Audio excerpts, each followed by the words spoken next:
ოგდა? თუ ხანდელი გამენათევია, პატრონო და შეეძინა. სტარი შენ თვითონ ხარ. ფენომენალური ნოდარ დუმბაძის შედევრი არანაკლებ ფენომენალური თენგის აბულაძის მიერ გაცოცხლებული კინოეკრანებზე. ისტორია ობოლ ბიჭზე, რომელსაც ზრდის მარტო ხელაბები, ეხმარებიან მეზობლები და ამ დროს მეორე მსოფლიო ომი მიდის. ტიპიური ტრაგედიისთვის საჭირო ყველა მოცემულობა გვაქვს, მაგრამ დუმბაძესთან ესე იოლად არაა.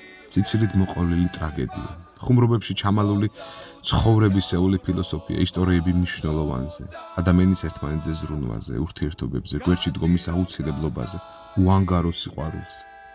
დუმბაძის შემოქმედება ჩემთვის ყოველთვის წააგავდა ადამიანს, რომელიც ფართოდ გიღიმის, გიალერსება, მაგრამ ორივე თვალით ცრემლით აქვს სავსე.